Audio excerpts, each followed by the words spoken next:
Então, boa tarde. Vamos dar início à última sessão destas 11ª Jornadas de Engenharia Eletrotécnica e Computadores. Tenho ao meu lado o engenheiro Luís Caturna, da Siemens. Ele é o responsável pela área de negócio na área da eficiência energética em edifícios. É formado em Física e Matemática Aplicada pela Faculdade de Ciências da Universidade do Porto. Passo então a palavra ao engenheiro Luís Caturna. Muito obrigado. Boa tarde a todos. Cabe-me a minha árdua tarefa de vos manter atentos no último dia, a última conferência destas jornadas de Engenharia Eletrotécnica e Computadores. Eu vou falar sobre a sustentabilidade nas cidades, as cidades sustentáveis, as novas realidades que podemos encarar agora num futuro mais próximo e num futuro também mais distante. E vou-vos falar sobre a importância dos edifícios no meio das cidades. Não me quero alongar muito, queria que não me dispersar muito para vocês também não perderem assim muita atenção. E gostava inicialmente então de começar antes com a apresentação de um vídeo que é o Did You Know? Não sei se alguém já ouviu falar nesse vídeo ou se alguém já viu esse vídeo. Penso que ele também está disponível no YouTube. Ninguém viu, pois não? Did You Know? Ok. Então, não sei se o som já está disponível para sair.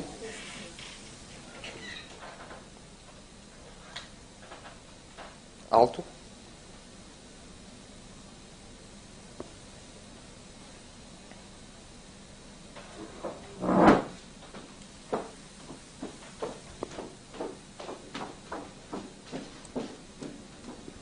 Não está, foi não?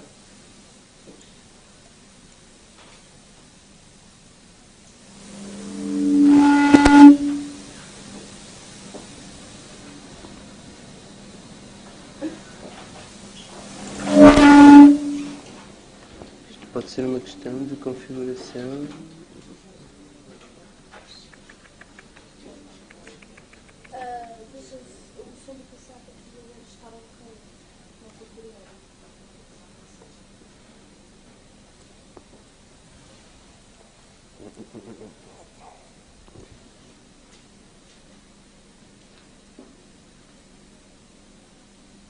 Deixa eu ver as teclas para aumentar o som.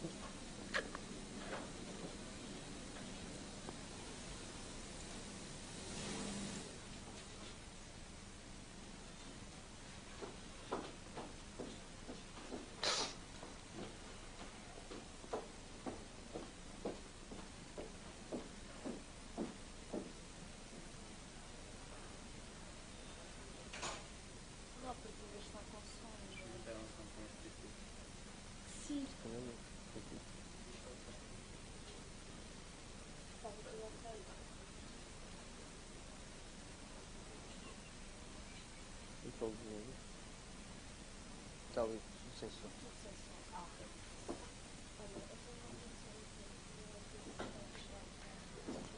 Então, partindo do princípio que já está tudo ok, vamos então avançar então com o vídeo da apresentação.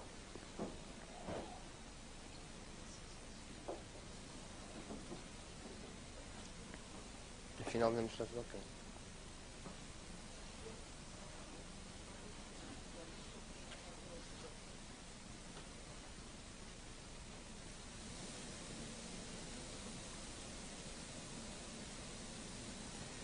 O som, o mais importante, obviamente, é o que diz e transmite o vídeo, mas a música é muito importante, porque não tem só ninguém a falar, nem há discursos, nem há nada, apenas há uma música por trás, que por acaso também é uma música interessante, e era importante vocês ouvirem isto.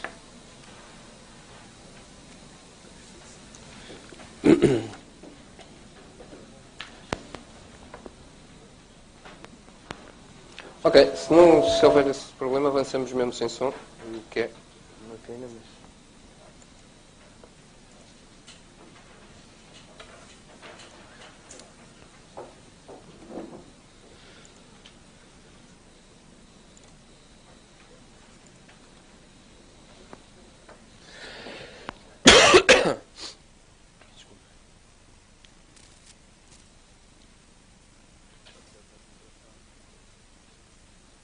Diga.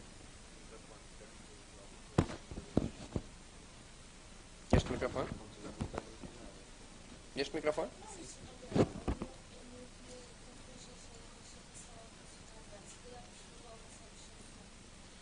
Pá, olha, então vamos fazer assim. A música é realmente interessante. Este vídeo existe no YouTube. Portanto, vocês podem buscar este vídeo ao YouTube. Se quiserem ouvir a música, porque a música é realmente interessante. Eu, portanto, vou passar o vídeo porque é importante as mensagens que ele próprio disponibiliza. Ok?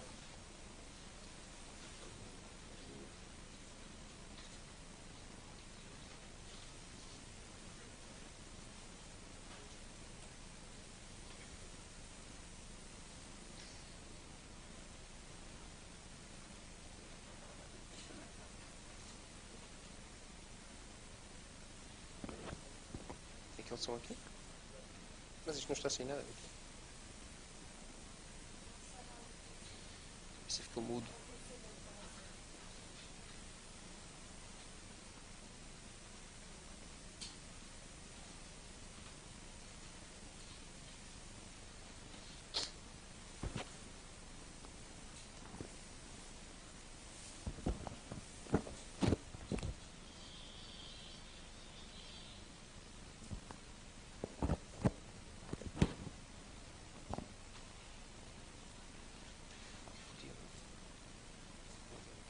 Está sem aqui som.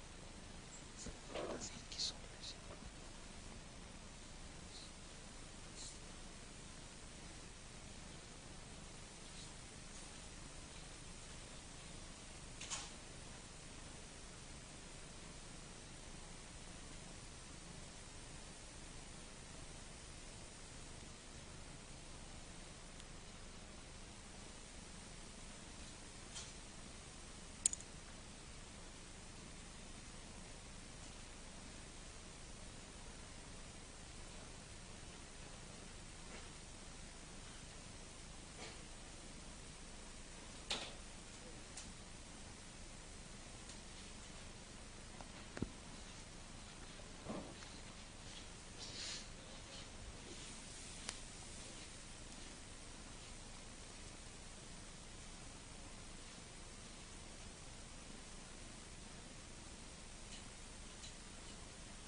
Ok.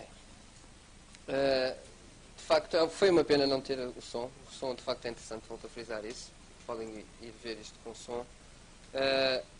Mas, de facto, este vídeo mostra um bocado os tempos em que vivemos e a realidade a qual estamos, neste momento, iremos estar confrontados. A frase mais importante, há aqui muitas frases mais importantes deste vídeo, mas a frase mais importante é realmente a última frase. O que é que significa isto tudo? O que é que isto representa e de que forma é que nós podemos contornar isto? E eu quis pôr este vídeo no início porque, de facto, eu vou falar sobre a eficiência energética em cidades sustentáveis e, de facto, a sustentabilidade das cidades, diremos que é um tema inovador, é um tema novo, que tem-se vindo a trabalhar, tem-se falado, tais como os conceitos das smart grids e dos smart buildings e da mobilidade elétrica, etc. E, portanto, novas tecnologias, novas ideias estão em cima da mesa, novos desafios estão em cima da mesa.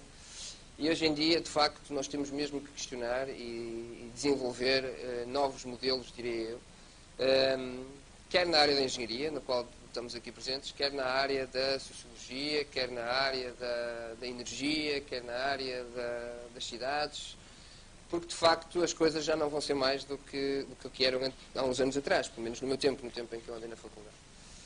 De facto, todos os dias estão a entrar cada vez mais centenas e centenas de milhares de novos trabalhadores, digamos assim, chineses e indianos no mercado de trabalho, cada vez mais a consumirem os recursos que nós temos, pertence a todos, obviamente, e, de facto, isto coloca-nos questões de como é que vamos satisfazer as necessidades cada vez mais crescentes das novas gerações. Se os modelos que nós utilizamos até hoje de crescimento, baseado numa economia e numa forma de fazer negócios tradicional, que nos levou ao ponto que estamos agora, se vale a pena continuar, se vamos continuar do mesmo modo, ou se temos que mudar de alguma forma e em que direção vamos mudar.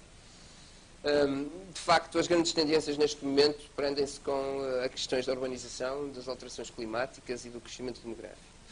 E de facto, nota-se que neste momento, independentemente das crises financeiras e das situações que continuam a assolar o mundo atualmente, desde a crise do Magreb, das convulsões do norte da África que afetam inevitavelmente o petróleo e como tal afetam a economia, desde as questões que está a acontecer agora no Japão, que é uma coisa terrível, principalmente além da parte do terremoto de terra, a parte da tragédia nuclear e da questão nuclear, que é uma questão muito grave. Independentemente dessas questões todas, de facto, nota-se que cada vez mais há mais pessoas, cada vez mais as pessoas se concentram nas cidades, cada vez mais há necessidade de dar resposta a estes novos desafios. E a questão que se coloca é de que forma é que nós vamos satisfazer as necessidades crescentes da sociedade que temos pela frente. E vocês aqui, que estão a sair agora da faculdade, vão ter um papel fundamental e vão ter que dar respostas a isto. E vão ter que pôr estas questões em cima da mesa e vão ter que abordar os novos desafios que estão pela frente e dar respostas para as novas realidades. E, portanto, diria-me que a pergunta mais importante é como vamos satisfazer as necessidades cada vez mais crescentes de energia que todos nós precisamos de consumir.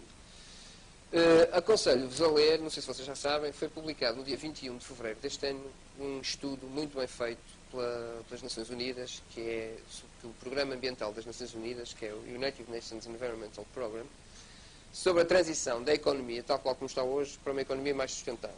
Em todas as áreas, da mobilidade, dos transportes, do capital natural, florestas, pescas, agropecuária, mar, parte social. E, portanto, quantos anos é que demoraríamos nós a fazer uma transição de uma economia que eles chamam a brown economy para uma green economy? Eu gosto mais, não tenho nada contra o verde, nem contra o vermelho, nem contra o azul, é mais uma questão de definir bem os conceitos. Gosto mais de uma economia tal qual ela existe hoje, não sustentável, para uma economia mais sustentável. E, de facto, esse estudo tem algumas conclusões interessantes. E uma das conclusões é que, até 2050, o consumo de energia mundial triplicará caso nós não tomemos medidas na área da eficiência. E caso mantemos a nossa forma de trabalhar, a nossa forma de fazer negócios, tal qual como temos vindo feito até hoje. Caso nós comecemos a adotar novas formas mais sustentáveis de trabalhar e de desenvolver os nossos negócios, esse estudo prevê que o consumo em 2050 será 40% inferior àquilo que seria se nós não utilizássemos, ou se não fizéssemos essa mudança. Portanto, isto é uma das conclusões. Outra das conclusões é que, de facto, nós podemos fazer essa transição de uma forma sustentável, criando emprego, tendo crescimento económico. É evidente que em áreas mais atrasadas, como a área da pesca, que não exige tanto necessidade de conhecimento e de know-how, há que se fazer um trabalho de reeducar as pessoas, de fazer um reskills, de tornar as pessoas a trabalhar de uma forma mais sustentável e mais inteligente. Isso vai demorar alguns anos e, de facto, o número de emprego gerado por esta nova economia será superior, num prazo entre 5 a 10 anos, à economia atual e à forma como nós temos continuado a desenvolver os nossos negócios.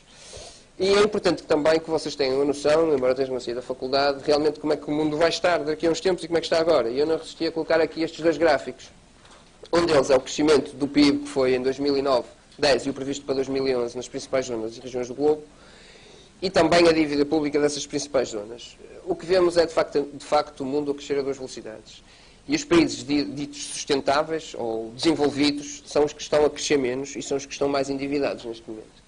E, portanto, o crescimento e as cartas do crescimento mundial estão a ser dados pelos países emergentes, o Brasil, a Rússia, a Índia e a China. Que, além de ter taxas de crescimento bastante atrativas, se bem que nós estejamos a falar de PIB, e o PIB é um indicador que não é um indicador que tem os seus erros na análise, porque agora o Japão, por exemplo, teve a situação que teve, vai ter que reconstruir aquilo tudo e, numa fase de reconstrução, o PIB vai crescer porque vai ser gerada riqueza. No entanto, os índices de desenvolvimento mantêm-se baixos porque aquilo estão a reconstruir vindo de uma catástrofe. Mas, mesmo sendo um PIB, que é o indicador, o GDP, o indicador mais comum de crescimento económico, nota-se que esses países que vão crescer mais são os países que também estão menos endividados, o que faz com que os governos desses países tenham mais dinheiro para injetar na economia, contrariamente aos países da zona euro e aos países e aos Estados Unidos da América, se bem que os Estados Unidos da América têm sempre uma capacidade de crescer rapidamente de um ano para o outro, ou dentro de 2 anos. Se bem que a situação agora não é igual à que foi das últimas vezes. De qualquer forma, como é que nós vamos e como é que vocês, novos engenheiros, e eu também, temos 15 anos de diferença, diria eu, 20, não muito, podemos fazer frente a isto? Como é que nós vamos crescer? Como é que nós vamos competir com estes países? O que é que nós vamos fazer? Que áreas é que vamos apostar? De que forma é que vamos trabalhar? Como é que podemos crescer? Vamos crescer da mesma forma que eles vão crescer? Apostar nas infraestruturas, nas redes rodoviárias, nas ligações dos meios de transportes, isso nós já temos, já fomos desenvolvidos. Na construção de edifícios, construção de betão, também já crescemos nesse sentido. Como é que vamos crescer? Esta é a pergunta que vocês têm que ter na cabeça. Como é que vamos crescer? De que forma é que vamos dar resposta a esta falta de crescimento, ou do crescimento anémico que a Europa vai estar a ter, neste momento, em termos globais, e que irá ter nos próximos tempos, e o grande crescimento destes 6 países. Só há várias respostas, obviamente, mas um dos caminhos, inevitavelmente, é através do conhecimento, através do know-how, através da inovação, e através, essencialmente, se nós conseguirmos definir modelos novos de abordagem para fazer a transição da economia, ou dos negócios, ou da tecnologia, ou da engenharia, tal qual como está hoje, para uma mais sustentável no futuro. E se formos os primeiros a desenvolver esses conceitos, esses novos modelos, essas novas ideias, seremos também os primeiros a colocá-los nos outros lados e nos outros países que ainda não têm tempo para pensar nisso, porque neste momento estão preocupados em crescer, estão preocupados em construir. Portanto, é importante que nós tenhamos a noção que a forma como vamos encarar os próximos anos é diferente dos anos que foram encarados há 20 anos atrás, há 10 anos atrás. E vocês, de facto, agora, neste momento, quem está a sair das faculdades, vai ter um papel fundamental, porque são realmente a nossa esperança, digamos que é a esperança do país no futuro. Porque o futuro resolve-se com vocês, não é com, temos que respeitar os mais velhos, obviamente, mas as novas ideias e a nova geração é, de facto, que tem um papel a dizer. E, portanto, depois deste pequeno enquadramento, a questão da sustentabilidade nas cidades. De facto, as cidades cada vez têm mais importância, cada vez existem mais pessoas nas cidades, e os modelos de desenvolvimento das cidades estão a ser questionados e estão a ser colocados em cima da mesa. O trabalho de investigação e desenvolvimento que se tem vindo a fazer nas cidades levam a que as cidades sejam encaradas como um organismo só se tratasse. Um organismo só se tratasse e todas as suas vertentes, desde água, resíduos, energia, edifícios, transportes, aeroportos, portos, sejam vistos de uma forma integrada. E, portanto, isso está a ser discutido, está a ser investigado, estão a ser criados novos modelos e quanto mais contribuição houver de engenheiros, de arquitetos, de urbanistas, de projetistas, whatever, melhor para cada vez mais definirmos modelos sustentáveis. Estes modelos sustentáveis das cidades não são standard. Isto é muito importante ter essa noção. Não há uma solução única, uma solução que se desenvolve, que funciona e que a gente replica. Como é a questão da eficiência energética dos edifícios que vamos ver, que tem a ver com boas práticas e com massificação. Tecnologia já testada. Não. Isto tem a ver com as características de cada cidade e de cada local. Isto nós estamos a falar de cidades sustentáveis, mas podemos falar de bairros sustentáveis, de condomínios sustentáveis, de microvilas sustentáveis, de vilas sustentáveis. E, portanto, cada organismo por si só tem as suas características, os seus constrangimentos, as suas necessidades de energia, as suas necessidades de tecnologia, as suas necessidades de água, as suas necessidades de alimentação. E, portanto, cada caso é um caso e, portanto, aqui a capacidade de inovação é enorme, porque para cada caso há uma solução e não existe uma solução standard replicável para vários casos. Vemos, de facto, que as cidades têm um papel brutal no mundo. Têm capacidade para... recobrem 1% da superfície da Terra e são responsáveis. Na Europa, geram quase 75% do PIB europeu é gerado nas cidades. Quase 75% do PIB europeu. Portanto, e são responsáveis pelas emissões de CO2, etc. Portanto, vão ter um papel na questão da sustentabilidade no futuro. As cidades vão ter um papel muito importante. E depois, obviamente, cada cidade tem as suas velocidades e os seus ritmos. Não é? Portanto, as cidades desenvolvidas neste momento, como as nossas, como aqui Lisboa, são cidades que estão preocupadas com a eficiência, com a qualidade do ar, com a mobilidade eficiente, com as redes inteligentes. E, portanto, as questões da sustentabilidade estão em cima da mesa.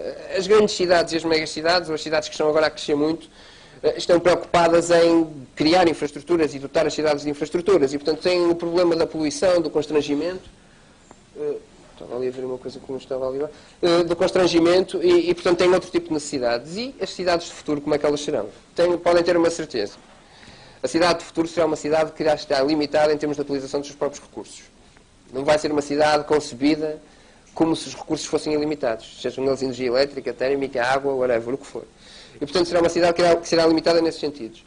E depois são cidades que têm elevada eficiência, obviamente, e que têm modelos económicos e sociais sustentáveis. Aqui a parte social é muito importante, porque mesmo na engenharia, mesmo os engenheiros, quando projetam, têm que pensar também que o projeto vai ser integrado numa sociedade, vai ser para servir pessoas.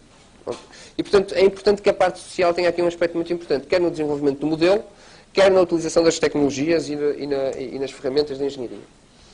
Portanto, sabemos que os edifícios realmente são os consumidores natos e os consumidores que absorvem imensos recursos.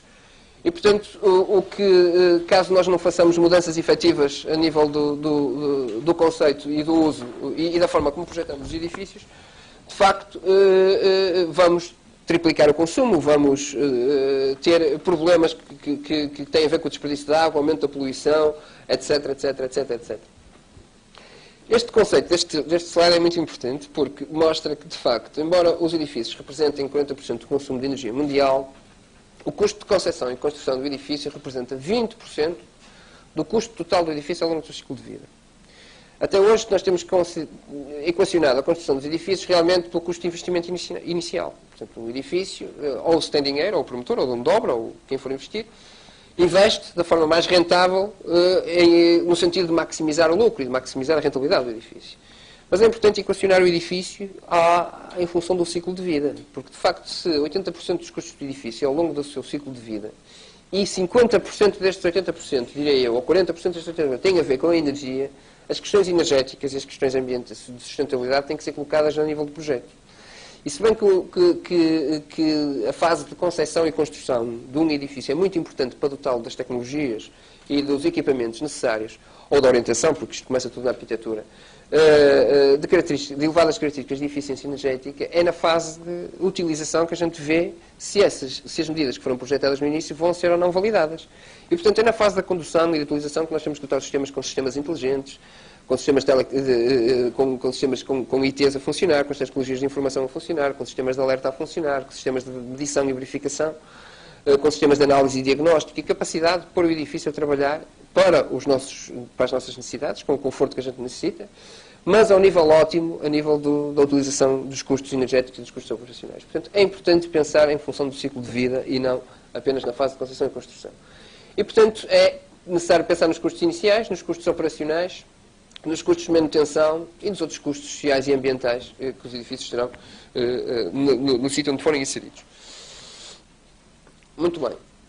Assim, se isto andar para a frente, também estou a carregar na tecla errada, não andava, é necessário, desde o princípio, adotar ou dotar as equipas de engenharia em várias especialidades integrá-las.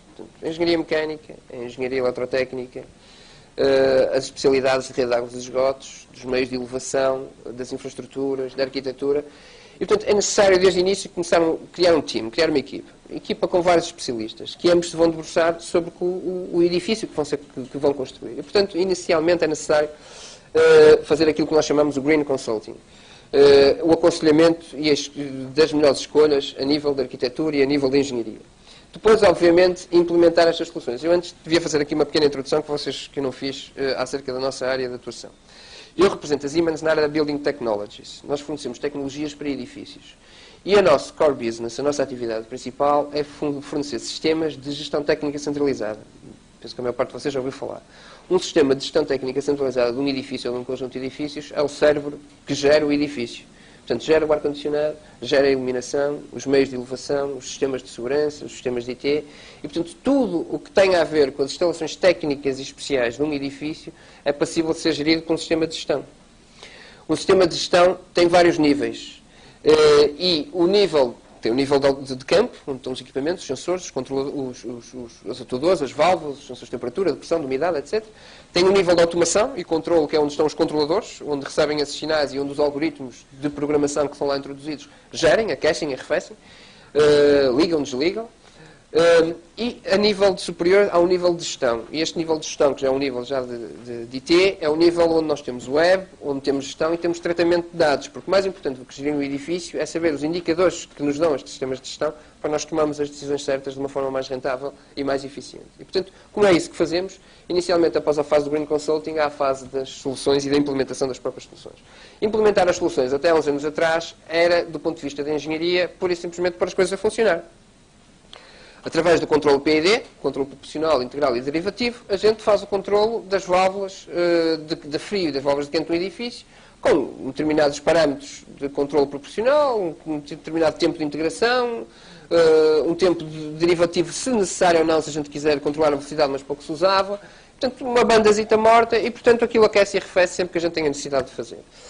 É importante que se faça isto com estratégias de controle eficientes. E não pura e simplesmente aquecer e arrefecer quando há necessidade, mas sim aquecer e arrefecer quando há necessidade de uma forma eficiente. Da forma ao mais baixo custo de energia.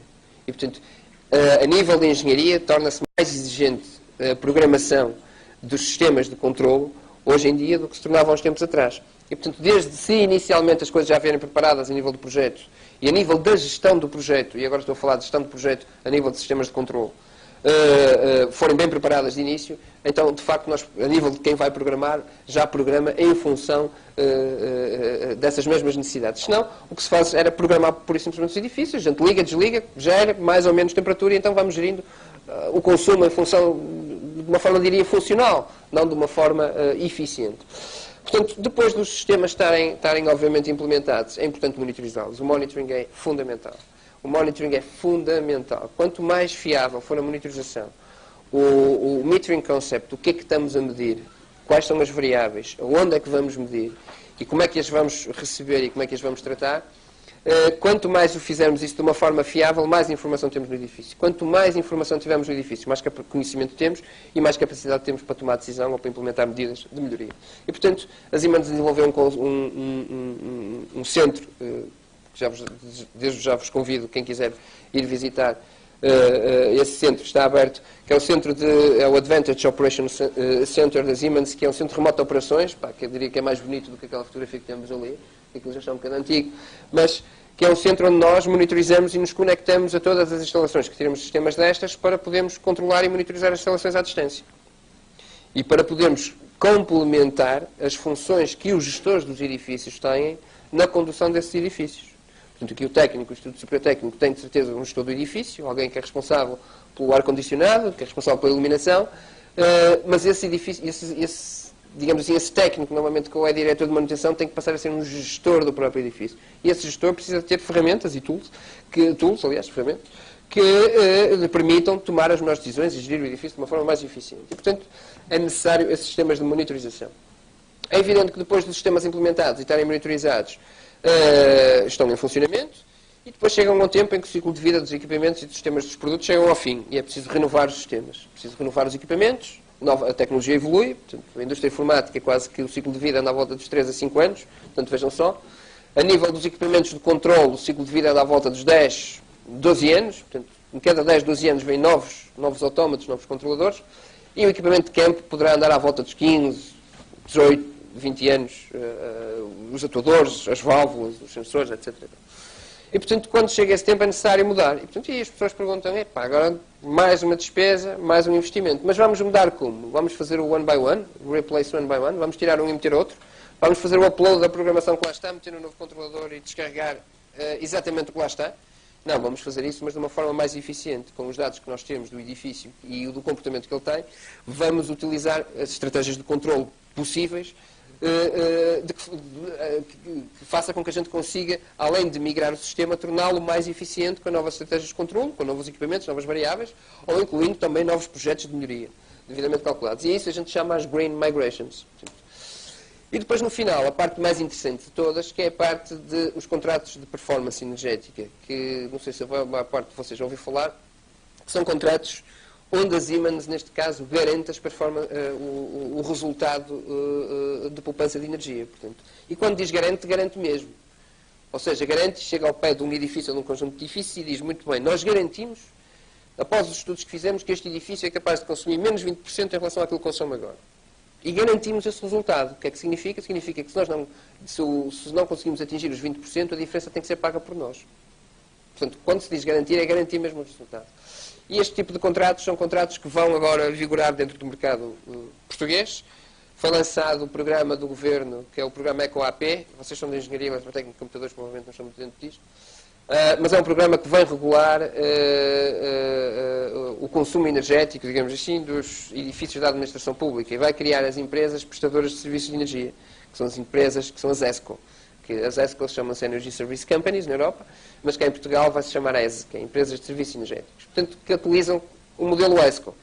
Eu vou falar um bocadinho à frente nisto, mas já, para também não vos perder muito tempo e não vos cansar muito, é só o conceito. O conceito é o seguinte, o modelo ESCO é um modelo em que um determinado projeto, para atingir um determinado resultado em termos de poupança, é financiado pela própria empresa, pela própria ESCO, neste caso pela própria Siemens. E depois a Siemens, o cliente paga uma parte da poupança que nós lhe garantimos. Ou seja, como estamos aqui em engenharia para fazer contas rápidas, você gasta 100, nós garantimos que você poupa 30. Dos 30 você paga-me 15. Todos os meses até eu ter o retorno, até eu ter o break-even, e ter o retorno do investimento feito. Portanto, como o investimento é feito pela parte da Siemens ou pela parte de terceiros, o próprio cliente ou o próprio dono do edifício não necessita de investir necessita de utilizar os seus próprios recursos financeiros. E além de não utilizar os seus próprios recursos financeiros, não necessita de assumir risco nenhum, seja ele financeiro, seja ele técnico, e tem ainda por cima a garantia dos resultados. São contratos com grande complexidade, do ponto de vista técnico, do ponto de vista da engenharia e do ponto de vista financeiro, não tanto, mas também alguma. E eu vi na Alemanha, nós temos um caso que eu gostava de ter cá em Portugal, isso também, a nível da engenharia, que é fazer um contrato de performance destes a nível de projeto. Uma coisa é nós olharmos para um edifício, e um edifício que seja antigo e que nós consigamos, isto aqui há muito para melhorar, e portanto é evidente que a gente garante de certeza, nos estudos de engenharia, garantimos de certeza aqui 10, 15 ou 20% ou 30% de consumo. Isto aplica-se, nomeadamente, a edifícios existentes e edifícios antigos e de alguma forma ineficientes. Mas fazer isto a nível do projeto, como é um caso na Alemanha, que é, a nível do projeto, nós garantirmos que durante os próximos 5 anos, 10 anos, 6 anos, o que for, que a energia utilizada e consumida pelo edifício não vai superar um determinado valor X. A nível de projeto, isso é muito interessante. E, portanto, eventualmente no futuro, se a nossa engenharia for capaz, e eu acho que é, obviamente, poderemos ter contratos de performance, não só na parte da utilização, porque isso vai começar agora cá em Portugal, mas principalmente a nível do projeto, que eu acho bastante interessante. E, portanto, os sistemas de gestão, o que eu chamo de sistemas de gestão técnica centralizadas, eu gosto mais de chamar a gestão inteligente e dinâmica dos edifícios. Porque nos dias de hoje os sistemas já não são como eram. Já não são pura e simplesmente sistemas de gestão e de controle. Há uma gestão dinâmica dos próprios edifícios, porque há a intervenção de quem está a gerir os próprios edifícios. E, portanto, aquilo que eu falei há bocado, a questão do sistema, do nível de gestão em cima, do nível de automação e do nível do equipamento de campo. Portanto, aqui se vê como é que é a arquitetura, digamos assim, de um sistema de gestão e controle de um edifício. Isto aqui tem muito texto, mas apenas só para dar 2 ou 3 mensagens, que é, hoje em dia, muitas vezes, e de certeza, eu não sei como é que será aqui no técnico, não queria me alongar muito, mas a maior parte dos serviços públicos, a gestão de energia, é feita ainda de uma forma manual, muito manual. Portanto, os dados são coligidos ou são recolhidos no local, muitas vezes vai só aos próprios computadores, são enviados para folhas de tratamento de dados, Excel, whatever, o que for, e portanto depois são tratados e analisados, e gerados gráficos, e ver o que é que se consome, quando se dá importância ao assunto. E portanto é um processo manual moroso. Hoje em dia a tecnologia já testada e comprovada e com resultados, porque não são tecnologias imaturas como a mobilidade elétrica e os smart grids, já testadas, permite-nos nós recebermos a qualquer hora e qualquer instante, com resoluções de 15 minutos, o que é que nós estamos a consumir no nosso telemóvel, no nosso PDA em casa. Portanto, neste momento, a questão da gestão de energia nem tem a ver com tecnologia, tem a ver com a decisão de se implementar ou não. Porque a tecnologia está mais que testada e existe. E, portanto, é importante que nós dotemos o edifício de sistemas cada vez mais eficientes e que quem está a conduzir o edifício que tome decisões. Porque hoje em dia um sistema de gestão já se permite prever ou já se permite definir quais são as fontes de energia, caso elas hajam, que ele vai utilizar para aquecer ou para arrefecer, para umidificar, desumidificar, iluminar, apagar, consoante a gente tenha necessidades ou vá ter alterações nos próximos dias. E a capacidade do sistema de gestão já podem dar respostas em questões de horas, de dias ou de semanas, através da intervenção do próprio utilizador. Para quê? Para que nós vamos ter uma mudança de condições atmosféricas ou climatéricas, vamos ter uma mudança de layout, vamos ter uma conferência, whatever, e portanto os sistemas próprios se adaptam. Mas quando se adaptam, adaptam-se a escolher as fontes de energia mais rentáveis para a necessidade de consumo que vão ter. E portanto, o papel do gestor do edifício vai ser cada vez mais importante e portanto vai ter um papel muito, muito ativo. Nós temos uma ferramenta, aliás temos muitas ferramentas, a Siemens tem mais ferramentas, mas temos uma ferramenta muito importante que é a ferramenta de monitorização e controle de energia. Vocês já devem ter ouvido que existem muitas, agora já existem muitas no mercado, que é uma tecnologia baseada em ASP, portanto, é uma tecnologia baseada em web, e o conceito é muito simples, é como mostra o gráfico que existe abaixo do lado direito, que é os contadores estão no campo, os contadores de energia, são ligados entre eles, através dos protocolos atuais, o meter Bose, o Modbus, portanto, tecnologia já mais do que solidificada e testada, portanto, protocolos normais, são ligados entre eles, são ligados a um router, se não tivermos computador, esse router é ligado à internet, os dados são enviados para o servidor.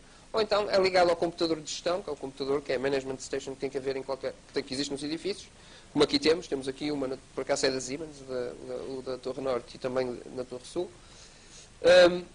E depois, chegado ao computador, ligação web e, portanto, depois é conceito web. E web, como nós sabemos, é intuitivo, é web.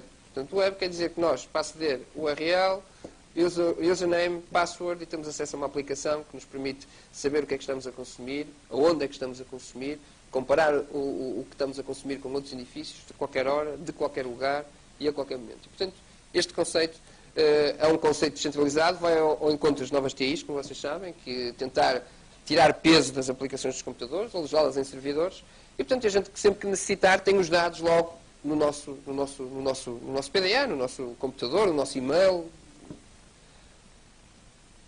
Portanto, de uma forma muito intuitiva e muito fácil de utilizar, porque é web pura. E portanto aí falamos todos a mesma linguagem. A questão desse centro de operações, que é um bocado parecido com o que está em cima que estamos a falar, de facto permite-nos depois, a partir dos edifícios terem os sistemas de gestão implementados, monitorizá-los. Há uma norma que é importante, que é estes sistemas de gestão, vocês já ouviram falar na certificação energética de edifícios, concretamente, que agora todos os edifícios são classificados, agora já desde 2008, são classificados de acordo com a sua classe de eficiência. Mas existe o mesmo para os sistemas de gestão inteligente. Portanto, o nível de controle, o alcance desse controle, a forma como está a ser controlada a iluminação, o ar-condicionado, os meios de elevação, whatever. As estratégias de controle adotadas vão dotar o edifício de uma classe de eficiência energética A, B, C ou D, de acordo com esta norma europeia. E às vezes sem investimentos nenhuns, só gerir de uma forma eficiente e utilizar bem os sistemas que nós temos à nossa frente, consegue-se resultados na ordem, nas escolas, dos 34% de poupança de energia, 39% nos escritórios e 18% nos hospitais, em relação ao consumo de energia gerir, ou seja, em relação aos equipamentos geridos pelo próprio sistema. Isto não é em relação a 34% do total, não é overall da energia, é geridos pelo próprio sistema. O que, em casos de medium size e large size, estamos a falar em poupanças muito significativas. E, portanto, estes próprios sistemas têm, eles próprios em si, capacidade para poupar energia. Aqui, um programa para a eficiência energética desenvolvido pela Siemens e que já a Siemens tem há muitos anos, com resultados comprovados, que vai ser agora implementado em Portugal através do tal programa EcoAP, que é o tal contrato de performance energética. Portanto, o conceito é este. É o conceito, nós temos uma quantidade de custos energéticos e operacionais por ano, todos os edifícios têm, todas as instituições o têm, nós até temos mais, cá em Portugal. E nós fazemos um estudo, uma análise, um diagnóstico e garantimos uma determinada poupança. Parte dessa poupança é para pagar o investimento, outra parte é logo o budget release, logo diretamente tem impacto no orçamento, portanto é logo lucro. Durante X anos garantimos essa poupança ao cliente e ao final desses X anos toda a poupança existente, toda a poupança conseguida é para o próprio cliente. Portanto, o modelo é este que está aqui, antes do programa, depois do programa e após o programa. O conceito e a forma de trabalhar e o processo é muito simples, portanto, seleção de um ou dois ou três edifícios com potencial de poupança significativo, estudo e diagnóstico, análise preliminar, já com alguns equipamentos, uma coisa que demorará 4 semanas, 2 semanas, 3 semanas, depende do volume de trabalho que se tem nas empresas, mas 2 semanas, 3 semanas para fazer uma análise preliminar e esta análise vai nos dizer se há ou se não há potencial para poupar energia. Caso haja, então avançamos para uma segunda fase. Caso não haja, entregamos um relatório sem custos nenhuns e dizemos boa tarde, obrigado, damos um tipo de aconselhamento e de facto não há potencial para se avançar para uma segunda fase. Havendo potencial, avança-se para uma segunda fase. A segunda fase é uma auditoria detalhada e exaustiva com metodologias muito próprias. Muito além da metodologia utilizada para fazer a certificação energética dos edifícios e as auditorias energéticas dos edifícios. Portanto, nessa metodologia e nessa análise detalhada, nós vamos quantificar o projeto, vamos já apresentar um modelo financeiro associado à solução de engenharia e vamos comprovar e mostrar de que forma e como nós vamos atingir as poupanças que identificamos numa primeira fase, na fase de auditoria preliminar. E, portanto, o resultado de uma auditoria detalhada nunca pode variar, eu diria, mais do que 5 a 10% para cima nem para baixo do valor atingido na auditoria preliminar. E, portanto, a partir daqui, a partir de terminar esta segunda fase, então, muito bem, avança-se para a assinatura do contrato. E nessa assinatura do contrato há o projeto de investimento, um valor, precisamos de investir 1 milhão, 500 mil, o que for, whatever, investe-se, implementa-se a solução em todos os domínios, é importante saber isso, nós implementamos a solução e somos responsáveis e temos capacidade técnica para implementar a solução em todos os domínios, parte da iluminação, parte da AVAC, bombagens, o que for, e depois o período de garantia, a solução é projeto é projeto, portanto implementa-se o projeto, dura 1, 2, 3, 4, 5, 6 meses, no final do projeto há o período de contrato, o período da garantia dos resultados desse próprio projeto. E portanto aqui a nível de engenharia eletrotécnica e a nível de engenharia mecânica é muito importante a execução e a gestão de projetos. Porque uma coisa é nós gerirmos um projeto de uma forma funcional, volto a tocar nisto, outra coisa é gerir um projeto de uma forma eficiente. Portanto, quem vai executar, quem vai trabalhar, desde quem vai montar a própria lâmpada, quem vai montar as tubagens do ar-condicionado, quem vai montar o próprio chiller ou as próprias caldeiras, tem que ter uma cultura de eficiência energética. Deverá ter uma cultura de eficiência energética. E, portanto, o conceito é este. Isto são os investimentos, são próprios pagos com as próprias poupanças. Portanto, não é necessário a utilização de recursos financeiros pela parte do cliente. Aqui o gráfico, o custo inicial, baixa-se o custo ao período de garantia do contrato e no final as garantias são todas para o próprio cliente. Portanto, isto aqui é a nível processual, como é que nós costumamos fazer, uma carta de entendimento, uma carta de intenções, a tal coisa que falei preliminar, detalhada implementação de projeto e garantia de performance. Este centro remoto de operações é uma das vantagens que nós temos em relação a outras empresas, as outras também têm, obviamente, mas temos para garantir estes resultados, porque uma das questões é que se debateu agora o Governo teve alguma dificuldade em saber quais eram as formas e os métodos para garantir a determinada performance. Quais são os métodos de verificação? A gente mete o contador, está a controlar o contador e esse contador chega para a gente provar que poupou. Ou então, se é só por equipamentos. Muito bem, a gente pega no equipamento, este equipamento o fabricante diz que poupa 20%. A gente, ok, faz o back-to-back do fabricante e diz assim, muito bem, olha, nós damos 20%, temos que meter ali aquilo, um coeficiente de, como é que se costuma dizer, de medo, mete-se aquilo ali e então ou dá-se a garantia total, ou dá-se menos um bocado, mas o que é certo é que a gente está a transferir uma garantia de um equipamento. Outra coisa é dar uma garantia de uma solução. e de uma solução num edifício que é um sistema bastante complexo, onde há vários fluxos de pessoas e de bens a toda a hora, não quantificável. Portanto, há muitas variáveis em jogo.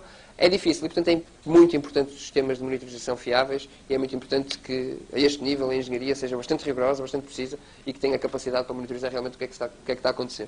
Este tipo de contratos, estou quase a acabar, não vos chateio mais. Este tipo de contratos são contratos que exigem alguns critérios, portanto, tem que haver faturações energéticas pelo menos acima de 250 mil euros, para que haja facilidade do ponto de vista técnico e do ponto de vista financeiro para se investir neste tipo de projetos. Obviamente, as tais necessidades de modernização e de otimização dos edifícios. Nós, cá em Portugal, temos muito potencial para fazer isto. Nós não adotamos este tipo de política. Esta política veio passado 4 anos. Portanto, nós adotamos uma política energética há 4, 5 anos atrás. Começamos pela produção de energia, pelas renováveis. Está certo, não está errado. Mas, inicialmente, devíamos começar pela eficiência. Porque nós só podemos conceber sistemas para produzir energia quando soubermos a energia que necessitamos de consumir. E, portanto, é importante, em primeiro lugar, fazermos um diagnóstico e sabermos qual é o nosso perfil de consumo, para depois, então, ao mesmo tempo, e depois, então, obviamente, porque a tecnologia avança paralelamente, definirmos os sistemas de produção de energia para esse próprio consumo, ou para esse próprio perfil de consumo. E, portanto, é necessário também que haja interesse numa parceria a médio e longo prazo, que o período de retorno dos investimentos seja um bocado mais alargado, e que era para proprietários e representantes. E, portanto, isto aplica-se muito em autoridades locais, municípios, hospitais, comunidades, vilas, empresas privadas, portanto, universidades. Universidades aplica-se muito nas universidades. Tenho a certeza que aqui no técnico nós tínhamos grande potencial para fazer um projeto de contrato de performance. E, portanto, há muito por onde fazer isto. A grande parte da aplicabilidade nisto é no setor público. O setor privado, obviamente, também. E tem potencial para isso, mas no setor público sim, porque no setor público há mais ineficiência, diria eu.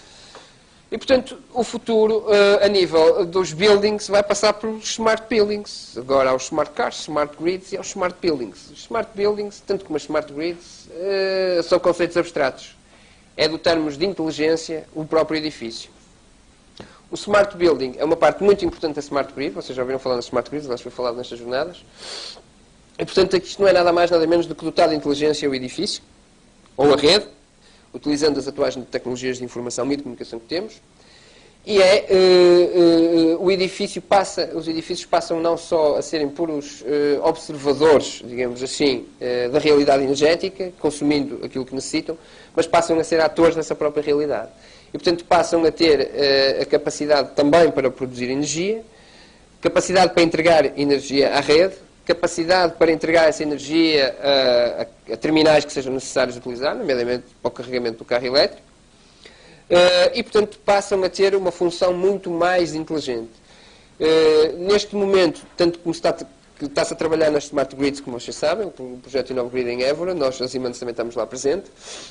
Portanto, neste momento estamos a tentar desenvolver nova tecnologia a nível de Smart Metering. Ou seja, no edifício temos o contador inteligente, depois temos do edifício até ao PT, depois temos do PT até a operadora. E, portanto, mas do smart metering, digamos assim, o que se está fazendo a smart grid é isto, mas dentro do building, portanto, do smart grid para dentro do edifício ainda não há nada. Ou seja, o edifício, estes sistemas que falei, têm que ter capacidade para comunicar com os smart meters e com as wall boxes, que são, digamos assim, as caixinhas que vão carregar os carros elétricos. E que vão permitir comunicar, que o edifício comunique e diga, ok, tenho energia suficiente para disponibilizar para este ponto de carregamento, ou não. E, portanto, está-se a trabalhar também nesse sentido. E, portanto, a capacidade que estes edifícios vão ter para gerar o consumo de uma forma inteligente, partilhar esse consumo, que é outro conceito muito importante, que é o conceito do Zero Buildings Network, que é um ou vários edifícios partilharem os mesmos recursos energéticos. Portanto, se um edifício está a consumir ou está a utilizar ou está a produzir energia em excedente e o que está ao lado está a precisar, há que fornecer essa energia a quem está a precisar, através de uma rede integrada, inteligente. E aqui a questão das comunidades sustentáveis, dos bairros sustentáveis, dos condomínios sustentáveis, das vilas sustentáveis, vão ter um papel muito importante e digamos que há uma panóplia enorme de opções no futuro e uma capacidade enorme para podermos inovar, para podermos criar, para podermos desenvolver novas tecnologias e novos métodos e novas abordagens, e vocês, mais uma vez, vão ter um papel fundamental nisto. Portanto, aqui o conceito da Smart Grid, dos aspectos mais importantes, portanto, a parte da inteligência da rede, como é que nós vamos disponibilizar a energia, como é que vamos definir novos modelos de tarifas, como é que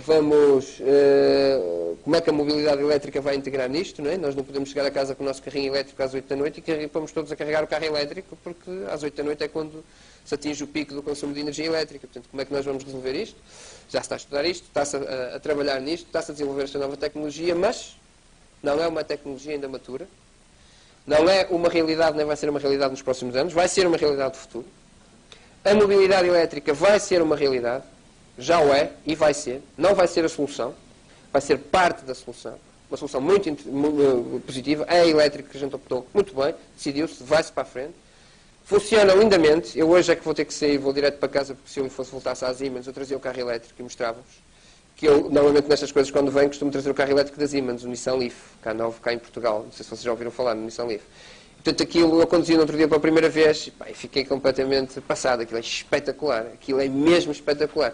Para a função de sair, vocês saem do vosso trabalho, vão a um sítio e voltam, aquilo é espetacular. Espetacular mesmo. Intuitivamente nós até conduzimos de uma forma mais smooth, mais suave na estrada. Não há tanto o arranque e paragem, o travar a chegar no estacionamento. Aquilo é mesmo uma solução espetacular. Agora, de facto, o carro elétrico já existe e o conceito há muitos anos, já quase 100 anos atrás. E, portanto, sofre do mesmo problema, que é um problema de princípio e um problema de conceito, que é exatamente a autonomia. Tem um problema a nível da autonomia elétrica. E, portanto, quando esse problema da autonomia não for resolvido, nós vamos estar limitados. Agora, também as tecnologias de armazenamento estão a envolver, estão-se a desenvolver, os postos de carregamento vão estar aí, e, portanto, a mobilidade elétrica vai ser uma solução. E é uma solução. Para os transportes públicos, para as frotas dos CTT, dos carros públicos, que têm circuitos muito bem definidos, com sistemas de gestão e de software de tráfego. Tu estás a utilizar, ok, é preciso carregar este lado, este está disponível, ok, vai tu, ok, tu não, tu para, carrega aqui mais um bocado. Portanto, todo o sistema de software e de gestão dessa rede vai ser uma realidade, mas são realidades que vão ser daqui a uns anos. Portanto, a mobilidade elétrica é parte da solução, vai aparecer brevemente, com alguma expressividade, mas as smart grids vão demorar muitos anos. Portanto, o que é que nós vamos fazer até lá? Como é que vamos evoluir? Onde é que vamos apostar e como é que nos podemos desenvolver? É na eficiência. Não há a mínima dúvida. É na eficiência energética. A sustentabilidade nas cidades, a sustentabilidade económica não se constrói de um dia para o outro. É preciso fazer um movimento de transição. Como falei, desde a brown economy, green economy. Uma economia tal qual como está, uma cidade tal qual como está, para uma cidade mais sustentável. E nesse momento de transição, esse caminho deverá ser um caminho ordeiro, que tenha alguma lógica. E a lógica passa inicialmente por sermos eficientes. Se nós não formos eficientes, certeza que não vamos conseguir ter mobilidade elétrica bem gerida, que não vamos conseguir ter smart grids bem geridas, nem vamos conseguir ter sistemas de renováveis integrados com os edifícios a fornecer à rede. Não vamos ter nada disso. Portanto, é importante a questão da eficiência, muito importante. Porque a eficiência é também modernização e a eficiência induz que haja capacidade de sermos eficientes também noutras áreas. Portanto, a eficiência energética é um tópico, é fundamental e é a primeira, diria, a primeira coisa que nós vamos fazer nos próximos anos para sermos mais eficientes. Portanto, se isto me deixasse, eu mostrava-vos. Onde é que está o executável? Está aqui. Exatamente.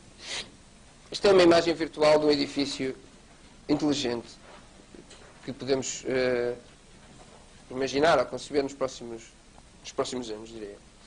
Portanto, ali vêem os números de andar, portanto é a hora do dia. Temos a quantidade de energia armazenada, ali a verde lá de cima, a quantidade de energia produzida pelo vento, pelo sol e pela rede.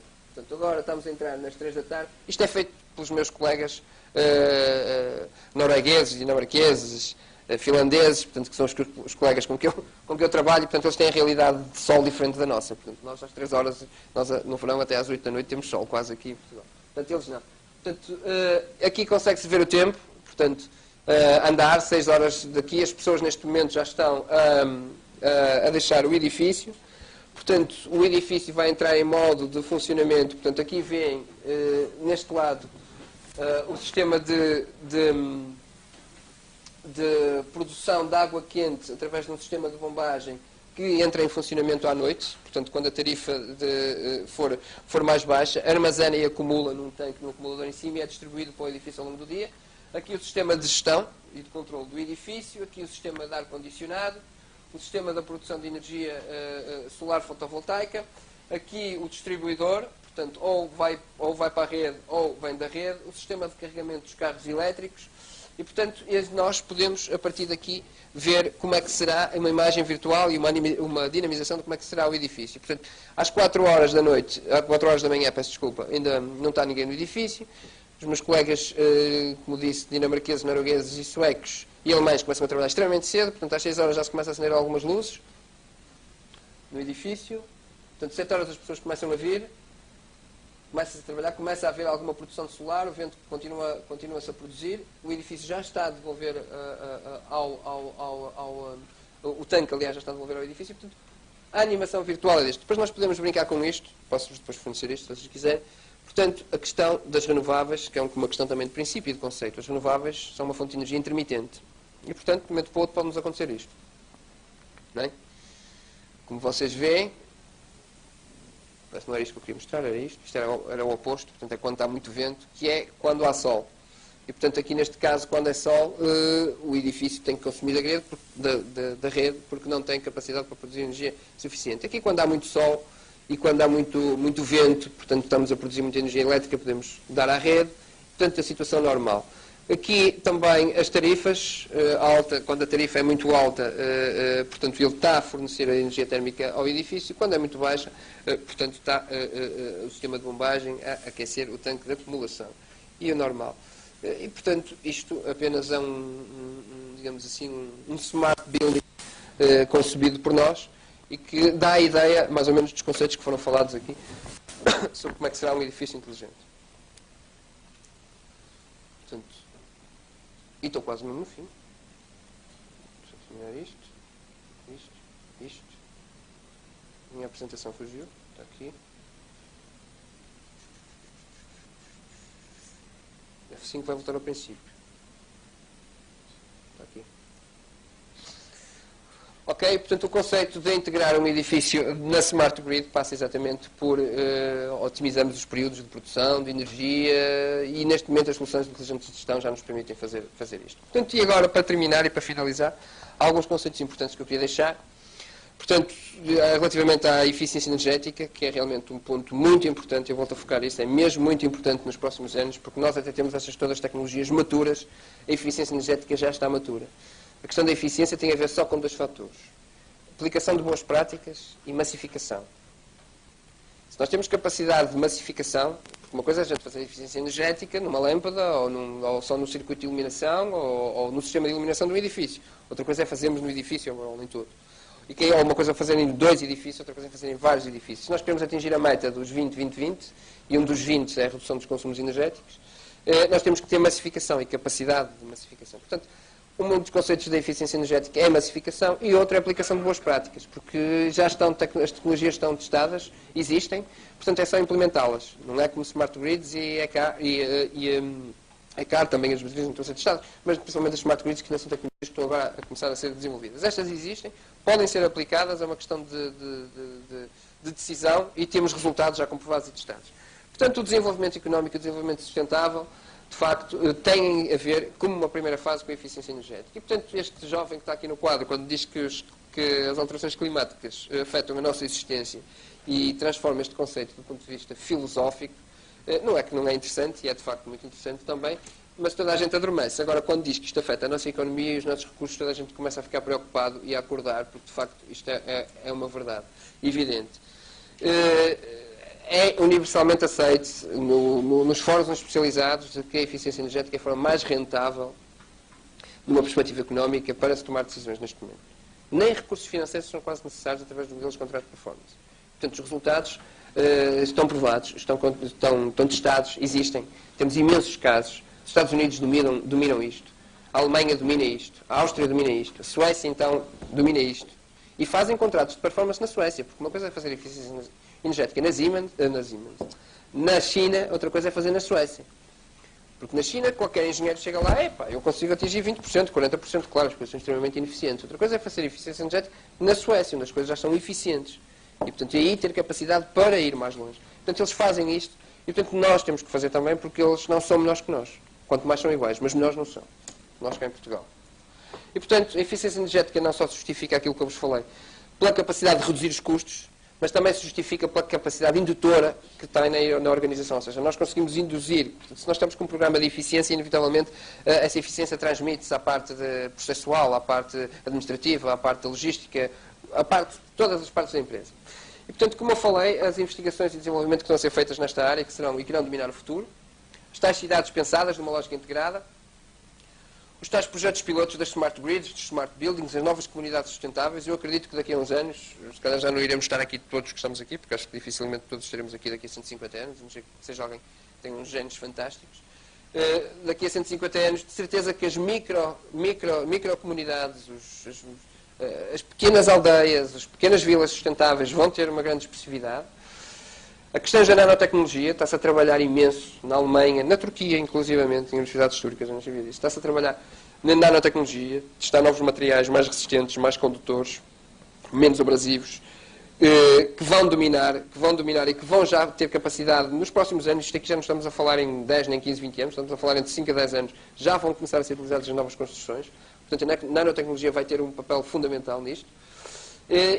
E outra coisa muito interessante que eu vi ali lá fora, mas acho que não tem a ver com isto, não sei se terá a ver com isto, que era engenharia e outra coisa, qualquer outra área, ali nos vossos anúncios que vocês têm ali, que é a Universidade de Carnegie Mellon nos Estados Unidos, em Pittsburgh, nos Estados Unidos, foi nomeada uma investigadora portuguesa para gerir um fundo de cerca de 6 milhões de dólares. E este fundo vai ser para estudar sistemas como as alterações climáticas, sistemas de produção de energia, etc. E então, vai-se criar um grupo de trabalho, um grupo que vai ser para doutorados, para ir lá fazer doutoramentos, para investigadores, que se está a criar agora um grupo de trabalho em que o grande enfoque é nas áreas de engenharia, portanto, aliás, peço desculpa, o grande enfoque é nas áreas de análise de sistemas, portanto, sistema matemático, análise aplicada, análise de sistemas com grande ênfase na engenharia, novas tecnologias, obviamente, TIs e TCs, tecnologias de informação e comunicação, e ciências sociais, porque estas questões têm que ser integradas com as ciências sociais. Ou seja, isto leva e aqui a questão que eu digo aqui é que isto é visto de uma forma integrada, estas várias valências, estas várias ciências é visto de uma forma integrada, porque quando nós utilizamos uma só destas áreas, nós conseguimos resolver problemas na sua globalidade. E, portanto, o caminho da sustentabilidade, eu diria-vos que é tomar decisões inteligentes a médio e longo prazo. Vocês têm um papel fundamental. É preciso trabalhar orientado a resultados, é preciso produzir os resultados estão aqui e, portanto, depende de nós, temos capacidade para o fazer e, portanto, tomar as decisões não a curto prazo, mas a médio e longo prazo, para que vocês e as gerações que vêm a seguir a vocês, os vossos filhos, os meus, etc. e tal, consigam viver melhor, utilizando bem estes recursos e de uma forma equilibrada, obviamente, e que a gente se possa todos realizar em todas as áreas da dimensão humana que todos temos. Portanto, less carbon, more brain, a mensagem que ia deixar. E, portanto, agradeço-vos a paciência que vocês tiveram para ter de passar aqui.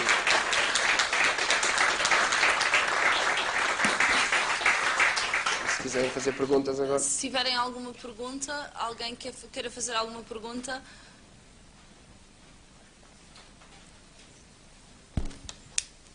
Boa tarde. Boa tarde. Eu gostaria de saber, por acaso, se eu ou algum dos meus colegas quiser colaborar com a Siemens neste tipo de projeto, como é que teria de ser? Ou seja, se há aqui em Lisboa, se é a nível do Porto, se é a nível... A Siemens é em Lisboa e no Porto, mas a sede da Siemens é em Lisboa, não é? Depende do modelo de colaboração que nós estamos a falar, mas... Neste caso deste conceito em específico, ou seja, da gestão de edifícios... Gestão de edifícios... Sim. Monitorização. Nós costumamos... Eu tenho aqui um colega meu presente na audiência, que se calhar poderá falar isso melhor do que eu, que é o engenheiro Carlos Cajica. Mas nós temos, e às vezes eu já recebi e-mails sobre isso, sobre alunos que estão a acabar a universidade e que querem fazer teses de mestrado ou teses de doutoramento na Siemens, portanto, ou na área da energia, portanto, onde nós estamos nas smart grids e na mobilidade elétrica, ou até na área da sustentabilidade em edifícios e na eficiência energética em edifícios, através dos sistemas de gestão e de controle. E nós aceitamos isso. Portanto, o que eu diria, e não me quero alargar porque não sei, porque isso é gerido pelos nossos recursos humanos. Portanto, normalmente quando vem isso, digo, tenho interesse, mas é logo um forward para os recursos humanos, porque eles é que tratam disso. Temos hipótese de trazer alunos e trazer pessoas a colaborarem e a fazerem estudos e a trabalharem connosco. Temos a possibilidade de fazermos a contratação de estagiários, aí já numa perspectiva mais profissional, mas pode-se ir lá, temos vários estagiários, é uma política que na minha área, na área da Building Technologies, temos adotado e com algum sucesso, a área de termos lá estagiários a trabalhar, mas também há casos, e eu sei que há na Siemens, de alunos que estão a terminar o curso, que é o vosso caso, com perspectivas de fazer uma tese de mestrado, ou doutoramento, ou desenvolver um trabalho, e juntam-se às Siemens nas suas várias áreas, na área da energia, da indústria, o que for, para se desenvolver. Portanto, eu acho que há a possibilidade de fazer isso, é uma questão de enviar um e-mail. Tenho ali o meu colega Carlos Cugi, que está mais dentro do assunto, portanto não sei se ele poderá responder melhor, mas de facto sim, isso é a possibilidade dessa colaboração, claro. E, na minha perspectiva, acho que é fundamental que as Siemens e as outras empresas tenham sempre canais e portas abertas para permitir a que os alunos das faculdades estejam sempre permanentemente em contacto connosco, para fazerem trabalhos destes, doutoramentos, teses, mestrado, o que forem, porque quanto mais alunos nós tivermos e mais geração jovem se tiver as empresas, mais brainstorming existe, mais ideias, mais inovação existe, diria eu. Sim, sou o Stefano Fernandes e gostava de perguntar, ao fim de quantos anos a Siemens obtém retorno financeiro